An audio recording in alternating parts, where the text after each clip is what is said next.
Otep à tous, bienvenue sur la chaîne des panafricanistes par essence, par conviction et par excellence. Celle des citoyens kémites par nécessité et obligation de combat. Nous sommes une chaîne qui n'est guidée que par nos ancêtres et rien que par les ancêtres qui appartiennent à l'égrégore du monde noir. Par conséquent, nous ne croyons en aucun Dieu venu de l'étranger.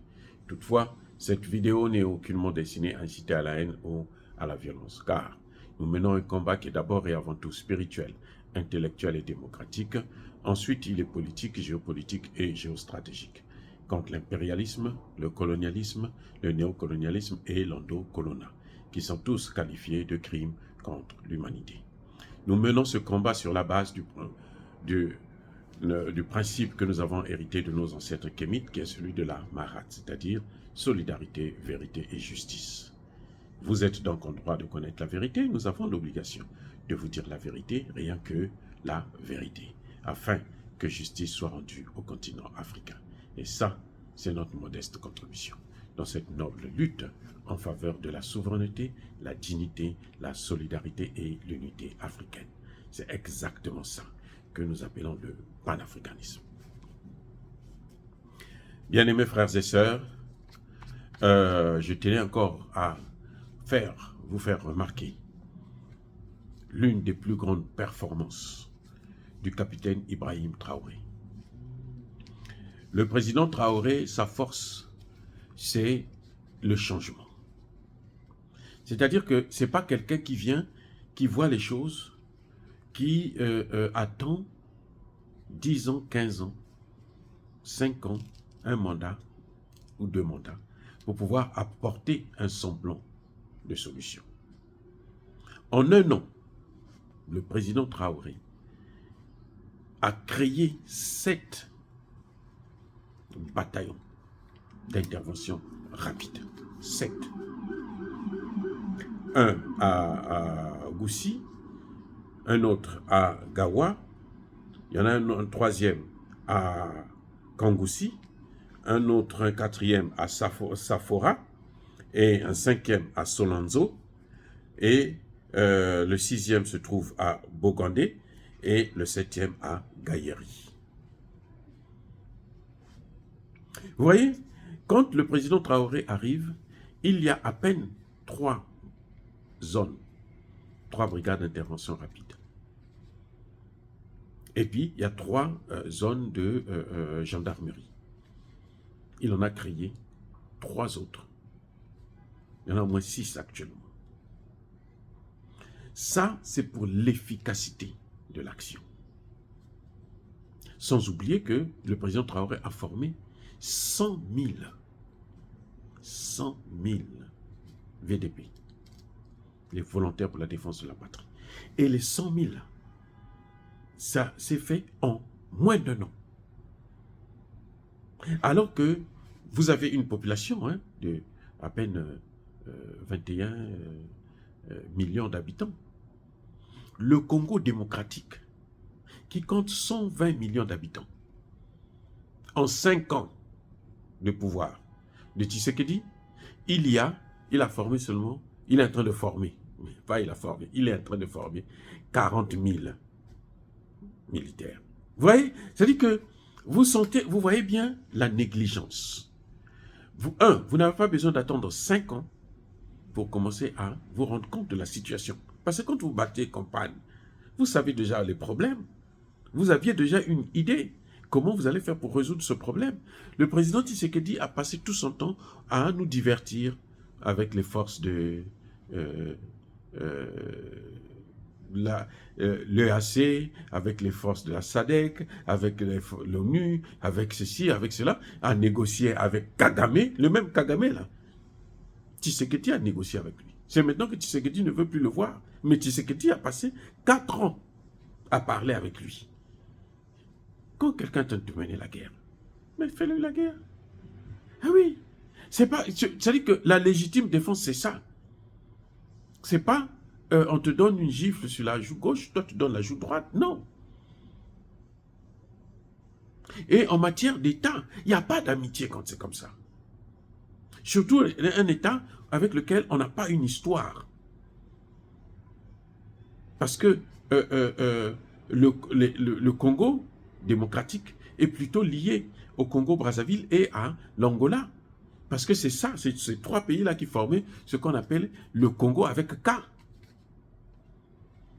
Le Congo-Kachopa. Et la capitale se trouvait en Banza-Congo, c'est-à-dire en Angola. Encore si c'est avec l'Angola, nous savons, on est tous des Bantous, on a le même ancêtre, donc par conséquent, on peut facilement s'entendre. Trouver un moyen pour négocier, pour régler les problèmes. Encore que, on voit très bien que, même dans ce sens-là, il y a des chefs d'État qui sont plutôt pro-occidentaux et qui veulent sacrifier le Congo, qui veulent le balkaniser. Vous voyez, c'est parce que, bon, on va leur donner un peu d'argent, ils ouvrent les frontières aux Rwandais, et ils laissent les Rwandais venir s'installer chez eux, alors qu'ils savent que le Rwanda, quand il s'installe là, c'est pour avoir accès à faire la guerre face à l'autre voisin qui est là. Ça n'a aucun sens, aucun sens. Et ça, Tshisekedi doit prendre la mesure, parce que nous savons que le Congo démocratique, c'est quand même la 8e armée en Afrique. Maintenant, je crois que sa place a été détrônée par des pays comme le Mali, le Burkina Faso, bientôt même le Niger. Hein? Donc, mais sinon, c'est un pays qui est capable d'envahir le Rwanda. Le Rwanda fait 16 millions d'habitants, moins de 20 millions d'habitants. Il suffit de prendre 50 millions, aller rentrer au Rwanda, même sans armes, et ils vont rentrer, ils vont occuper le Rwanda. Il est en train de jouer là, parce qu'il profite de la faiblesse, de la tolérance, de la flexibilité, du manque de courage, d'engagement, de volonté politique de Tshisekedi. Donc vous voyez, nous voyons là une approche qui est complètement différente. Il y en a un qui arrive, il regarde les problèmes, il dit « je veux régler les problèmes ». Il y en a un autre qui est là, qui arrive, qui fait comme on a toujours fait en Afrique. Bon, on vient, on fait des promesses, nous on va vous faire construire des routes, on va faire ceci, et au final, quand on regarde le bilan, il est nul. Il y a une école ici, il y a un petit machin, tout ça. Mais le vrai problème, aujourd'hui, la priorité au Congo démocratique, c'est même pas les élections, c'est la paix. C'est la paix. Nous, ce que nous demandons, c'est la paix. Parce que si on est en paix, on peut vivre bien. Voilà. On peut vivre bien. On n'a pas besoin d'aller chez les gens. On n'a pas besoin... Non. Nous, ce que nous voulons, c'est la paix. Vaut mieux être en paix et pauvre que d'être riche et en guerre. Regardez ce qui se passe à Israël. Ils sont riches, soutenus par les grandes puissances de ce monde, les États-Unis, l'Union européenne et autres. Mais ils n'ont pas la paix. Là, avec le Hamas, là, quand le Hamas a attaqué, d'un coup comme ça, près de 1400 morts. Mais ces familles-là, ils auraient bien voulu être pauvres et puis avoir la paix. Avec leurs enfants, monsieur, madame, les enfants, ainsi de suite. Mais dans ces conditions, même si tu as l'argent, tu n'as pas la paix là. Ça ne sert à rien. Donc voilà, nous soutenons l'action du président Ibrahim Traoré et nous pensons que le président Tshisekedi devrait maintenant ouvrir les yeux.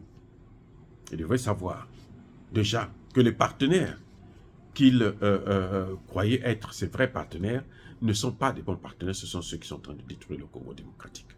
Et il faut qu'il change de partenaire. Et ce qu'il lui faut pour faire la guerre, pour arrêter Kagame, vous pouvez l'avoir en Chine, on peut l'avoir en Russie, on peut l'avoir en Iran, on peut l'avoir même en Turquie, qui fait partie de l'OTAN. On peut l'avoir en Corée du Nord. Aujourd'hui, il n'y a plus un pays au monde qui peut nous imposer un partenariat. Que ce soit les États-Unis, que ce soit la Grande-Bretagne, que ce soit la Belgique, que ce soit la France. Personne n'a le droit de nous imposer le partenariat. Parce que nous sommes maintenant en train de nous battre pour notre souveraineté et c'est la première préoccupation des pays qui veulent le développement. Dire cela, c'est inciter à la haine ou à la violence. Non. Yaba colère, veille à Malek. Encore une fois de plus, je dois vous rappeler que le Congo, on compte déjà au moins 15 millions de morts. Et maintenant, ça suffit. Et soyez bénis. Bien-aimés frères et sœurs, je persiste et je signe. Soyez abondamment bénis par le Dieu de Kémite et par nos ancêtres angélisés. Mais que tous ceux qui persécutent le continent africain le pillent et le déstabilisent, qu'ils soient noirs, blancs, chinois, arabes, indiens, ou qui qu'ils soient punis, maudits, foudroyés, neutralisés, écrasés, effacés par ce Dieu de Kémite et par nos ancêtres angélisés. Vive l'Afrique éternelle, j'ai dit et j'assume.